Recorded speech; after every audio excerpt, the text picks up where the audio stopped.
नमस्कार, capital TV का खास शो विपक्ष ऑलवेज बेदम देख रहे हैं आप। मैं हूं आपके साथ पूजा।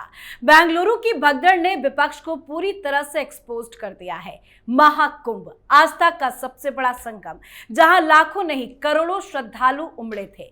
कुछ पल की अफरा तफरी में कई निर्दोषों की जानें चली गई। ये दर्दनाक तो था, लेकिन उससे भी ज्यादा शर्मनाक था विपक्ष का रवैया। विपक्ष ने इस पूरे हादसे को सरकारी हत्या बताकर पेश किया।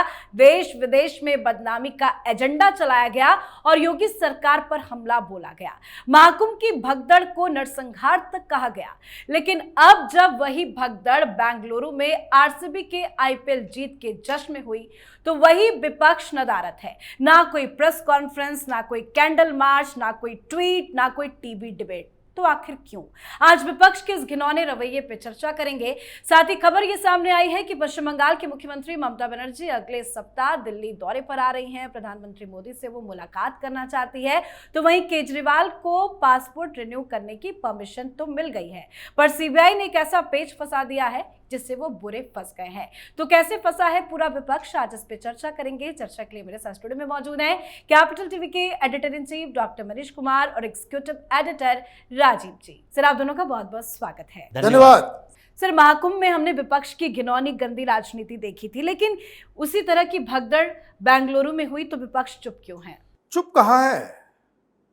आप देखिए कैसे मुख्यमंत्री सिद्धारमैया कह रहे हैं कि please don't do politics over it.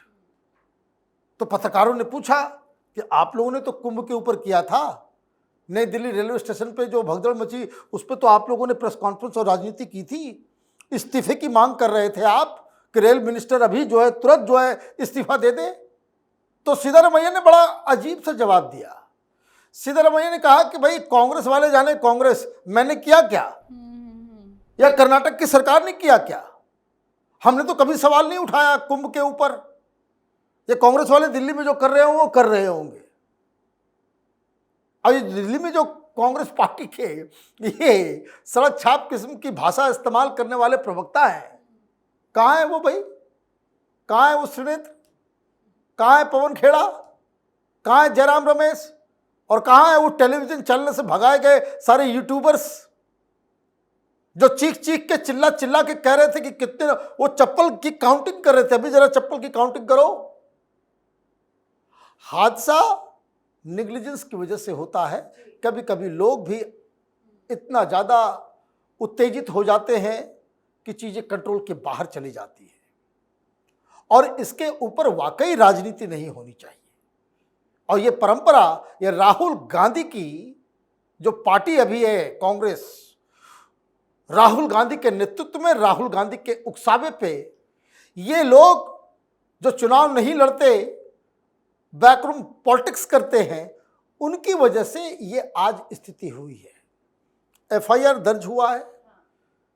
अगर कोई मिस्टेक है कि जैसे कि जानकारी मिल रही कि पुलिस ने मना किया था कि मुझे समय दिया जाए, डीजीपी का साफ कहना था कि हम लोगों ने समय मांगा कि संडे को करें, सैटरडे को करें, 1-2 दिन का टाइम मिल जाएगा, then we will do a proper management. लेकिन पुलिस की बातों को नजरअंदाज किया। तो जिसने नजरअंदाज किया, he is the main culprit, वही इसका जिम्मेदार है। अब ये कौन है? हाईकोर्ट के पास पुलिस की रिपोर्ट एक चली गई है कि उस दिन क्या हुआ, कैसे हुआ। अब कई सारे सवाल हाईकोर्ट ने बाकायदा सु मोटो से लिया है। तो आगे आने वाले दिनों में ये समझ में आएगा कि ये किसकी जिद थी कि बिना टाइम दिए हुए आप ये सेलिब्रेशन करो। ठीक है, जांच चल रही है, रिपोर्ट भी सामने आएगी। और सर ने जैसा बताया कि मौत पे वाकई में राजनीति नहीं होनी चाहिए, लेकिन जो राजनीति महाकुंभ को लेकर हुई है उसे तो भुलाया भी नहीं जा सकता। कांग्रेस पार्टी की बात अगर अलग भी कर दे तो बाकी के दल भी जो है वो भी तो चुपचाप है, खामोश है। बिल्कुल, और इन दलों को बोलना चाहिए, क्योंकि हिंदुस्तान में जिस तरह से विपक्ष को परिभाषित किया गया है वो बड़े घटिया तरीका है। विपक्ष का मतलब केंद्र में बैठी, सत्ता में बैठे पार्टी के अलावा जो पार्टियां हैं वही विपक्ष नहीं है। राज्यों में भी सरकारें हैं। अगर राज्यों में सरकारें हैं, उसको फेडरल सिस्टम के नाम पर राज्य की सरकार को पूरी तरह से केंद्र से अलग करने की कोशिश करते हो, तो विपक्ष की भूमिका भी तो ऐसी ही होनी चाहिए। और ऐसे ये सारी पार्टियां नेशनल पॉलिटिक्स करती है जो विपक्ष में बैठी हुई है। आज जो अखिलेश यादव हंगामा कर रहे थे ये कुंभ के मामले में, आज उनको सामने खुलकर आना चाहिए। अखिलेश यादव तो कई स्टेट में चुनाव लड़ते हैं, महाराष्ट्र में चुनाव लड़ते हैं, कर्नाटक में भी कभी कभी चुनाव लड़ते हैं, दूसरे स्टेट में भी चुनाव लड़ते हैं। इनको भी लगता है कि नेशनल पार्टी का दर्जा हमें मिल जाए। तो कर्नाटक में तो ये सरकार के अंदर नहीं है, मतलब विपक्ष में है। अगर कर्नाटक में सरकार के अंदर एनसीपी नहीं है, वो भी वहां विपक्ष में है। जितनी पार्टियां हैं वो विपक्ष में ही है, तो विपक्ष की भूमिका केवल भारतीय जनता पार्टी कर्नाटक में क्यों निभाए? अगर भारतीय जनता पार्टी निभा रही है, सवाल कर रही है, तो इन लोगों को कम से कम इतना तो बोलना चाहिए कि भाई कांग्रेस पार्टी की सरकार है, कांग्रेस के बड़े नेता राहुल गांधी हैं, राहुल गांधी अभी तक वहां गए क्यों नहीं? राहुल गांधी को जाना चाहिए। प्रियंका वाड्रा अभी तक तो नजर भी नहीं आई। सोनिया गांधी 10 जनपद से बाहर नहीं निकलती है। मल्लिकार्जुन खड़गे तो वहीं के नेता हैं, अभी तक कहां चुपचाप शांत बैठे हुए हैं पता नहीं। तो केवल भूमिका केवल सिद्धारमैया की नहीं है, वो मुख्यमंत्री है, इसलिए वो डिफेंड करने की कोशिश कर रहा है। लेकिन आप लोग तो पार्टी के नेता हो, कम से कम अपने पार्टी की सरकार के मंत्रियों से सवाल तो कर सकते हो, एक नोटिस तो जारी कर सकते हो, ये तो कह सकते हो कि भाई कैसे कैसे हुआ, इसकी रिपोर्ट पार्टी के अंदर दो। ऐसे तो पार्टी की फैक्ट फाइंडिंग कमेटी इनकी कहीं भी पहुंच जाती है, यहां भी पहुंचनी चाहिए। तो विपक्ष में बैठी हुई जितनी पार्टियां हैं कर्नाटक में, वो सारे विपक्ष में है। और इन सारे लोगों को शर्म आनी चाहिए कि अगर इसके ऊपर हम कर्नाटक की सरकार से सवाल तक नहीं कर रहे हैं, तो फिर आपको राजनीति करने का अधिकार नहीं है। आप चुपचाप ये बात कर लो कि मोदी के खिलाफ जो रहेगा हम वही बातें करेंगे। मोदी के अलावा किसी भी स्टेट में कितनी भी गंदगी फैली हुई है, हम वहां पर सवाल नहीं उठाएंगे। चलिए बात कर लेते हैं ममता बनर्जी की। वो दिल्ली आना चाहती हैं, पीएम मोदी से मुलाकात करना चाहती है। जो उम्मीद से वो दिल्ली आ रही हैं, क्या वो उम्मीद पीएम मोदी पूरा करेंगे? देखिए, Mamata Banerjee very smart player, और ये बार बार एक मिस्टेक भारतीय जनता पार्टी से हो जाता है। वो ये हो जाता है कि वो जब भी मुसीबत में होती हैं, बीजेपी के हमले से परेशान हो जाती हैं, वो तुरंत अर्जी लगाते हैं मोदी जी से मिलना है, और मोदी जी से मिलेंगी तो उनको चादर थमा देंगी, तो आम दे देंगी, मुस्कुराता हुआ चेहरा आ जाएगा। और इनका जो सोशल मीडिया और मीडिया, वो बंगाल में ये अफवाह फैलाता है कि मोदी और ममता में बहुत अच्छी अंडरस्टैंडिंग है। आप बात समझिए कि किस तरह के साइकोलॉजिकल प्ले को वो करते हैं। ये अभी नहीं, जब भी चुनाव नजदीक आते हैं, जब भी ऐसा प्रेशर भारतीय जनता, और मैं आपको बता दूं भारतीय जनता पार्टी के बहुत सारे लीडर्स जो बंगाल में ऑपरेट करते हैं, वो यही बात कहते हैं कि ये काम नहीं करना चाहिए। आप वो मुस्कुराता, आप मिले, प्रोटोकॉल है, मुख्यमंत्री जाकर के प्रधानमंत्री से मिल सकता है, लेकिन तस्वीरें वैसी नहीं आनी चाहिए कि जिसका आती है कि शॉल लेकर आए, हाँ, मालदा आम लेके आए। बिल्कुल ऐसा लगता है कि बिल्कुल जो है वो ममता बनर्जी से, और वो क्या प्रोपेगेंडा चलता है कि ममता बनर्जी इतनी पावरफुल लेडी है कि प्रधानमंत्री मोदी भी जो है उनका कुछ नहीं बिगाड़ सकते। हाँ। उनके इमेज को उस तरीके से प्रोजेक्ट किया जाता है सोशल मीडिया और मीडिया के द्वारा बंगाल में। ये सारी चीजें हम तक नहीं पहुंचती, दिल्ली तक नहीं आती आवाज, लेकिन वहां के लोग, वहां के बीजेपी के लोग जो हैं वो इस बात को लेकर के परेशान हो जाते हैं कि देखो ममता बनर्जी फिर गई है वहां पे, फिर वो ये करेगी। और अगले दिन जो है सारे अखबार में प्रधानमंत्री मोदी को वो गिफ्ट कर रही है, प्रधानमंत्री मोदी मुस्कुरा रहे हैं, हाथ जोड़े हुए हैं। भाई आदमी औपचारिकताएं तो करता ही है, लेकिन उस फोटो के साथ जो है नीचे जो लिखा आता है वो जाकर के, और उसके बाद वो बाहर भी आएंगी और बोल देंगे कि भाई मोदी को हमने ये कह दिया, हमने वो कह दिया कि हमारा पैसा नहीं तुम दे रहे हो, ये नहीं कर रहे हो, वो कर रही हो। वो कलकत्ता में जाकर के वो भाषण दे देगी, और हर बार she uses this official visit to her political ends. तो एक तो वो मसला है, इसलिए वो आ रही है। लेकिन अभी जो आ रही है उनके सामने बहुत बड़ी चिंता है। अब वो जाकर के कहेंगी क्या कि 11,000 करोड़ रुपए डीए, वो बाकी सारे केस तो अपनी जगह पे है। गवर्नमेंट एम्प्लॉय अगर आपके खिलाफ चला गया तो आप चुनाव नहीं जीत सकते, यह आप समझ लें। ये सारा ठीकरा प्रधानमंत्री मोदी के सर पे फोड़ने आ रही है कि सुप्रीम कोर्ट ने कहा है कि 11,000 करोड़ रुपए बांटना पड़ेगा तुमको बंगाल के कर्मचारियों को देना होगा। हमने प्रधानमंत्री से मांगा, प्रधानमंत्री ने मना कर दिया।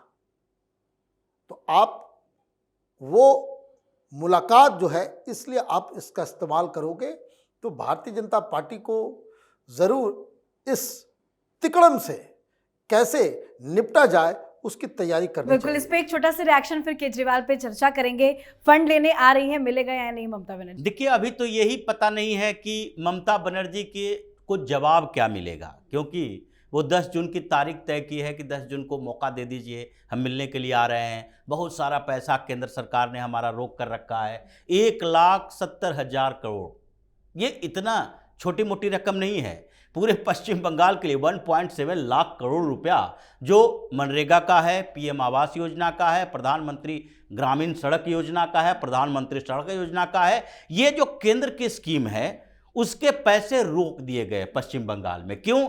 क्योंकि एक रिपोर्ट आई कि केंद्र से जो पैसा जाता है ममता बनर्जी उसका दुरुपयोग करती है। करती क्या है कि एक केंद्रीय स्कीम में केंद्र सरकार और राज्य सरकार का एक रेशियो होता है, 60-40 का रेशियो किसी में है, किसी में 70-30 का रेशियो है। ममता बनर्जी को लगता है कि अगर 30% का कंट्रीब्यूशन, 40% का कंट्रीब्यूशन इस योजना में हमारा नहीं रहेगा तो केंद्र के पैसे का इस्तेमाल नहीं कर सकते।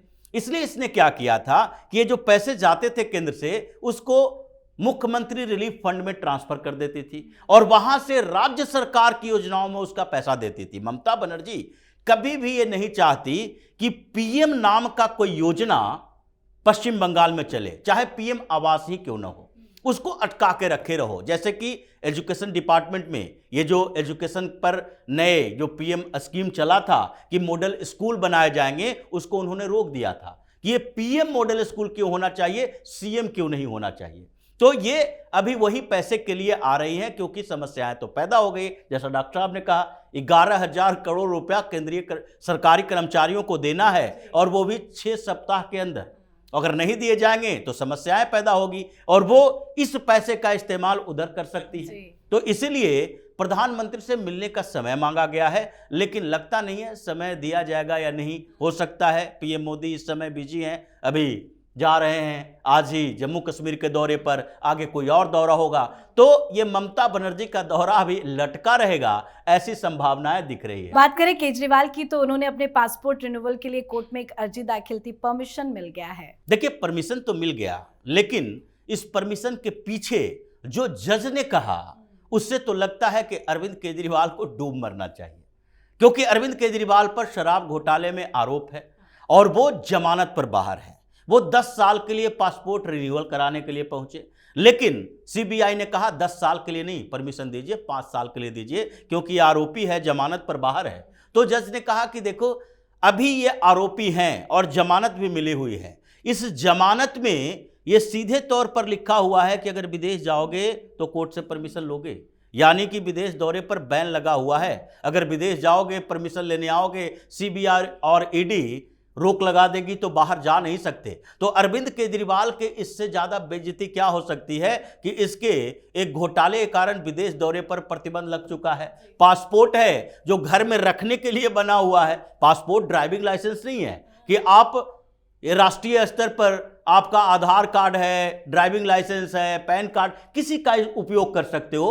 पासपोर्ट बनाने के पीछे मकसद होता है कि विदेश जाने के लिए हमें वीजा के लिए उसकी जरूरत पड़ेगी और आपके विदेश दौरे पर ही प्रतिबंध लगा हुआ है। तो अरविंद केजरीवाल की समस्याएं सीबीआई और ईडी ने जिस तरीके से बढ़ाई है, लगता है कि अब जल्दी ही ट्रायल भी शुरू होगा, पासपोर्ट धरा रह जाएगा, ये विदेश जाने के बदले तिहाड़ में नजर आएगा। बहुत बहुत धन्यवाद सर आप दोनों का। धन्यवाद। तो दिल्ली के राउस एवेन्यू कोर्ट ने अरविंद केजरीवाल को पासपोर्ट रिन्यू की अनुमति दे दी है। हालांकि कोर्ट ने यह स्पष्ट किया है कि केवल पासपोर्ट के रिन्यूअल की इजाजत दी जा रही है, विदेश यात्रा की नहीं। तो वहीं ममता बनर्जी ने पश्चिम बंगाल सरकार को लंबित केंद्रीय बकाया पर चर्चा के लिए अगले सप्ताह नई दिल्ली में प्रधानमंत्री नरेंद्र मोदी से मिलने का समय मांगा है। ममता बनर्जी पीएम मोदी के सामने गिड़गिड़ा रही है। अब देखना होगा कि पीएम मोदी ममता की मांग को पूरा करते हैं या नहीं। पर बेंगलुरु में जो हुआ उससे पूरा विपक्ष बेदम हो चुका है। तो आप अपनी राय कमेंट करके लिखिएगा। देखते रहिए कैपिटल टीवी। नमस्कार।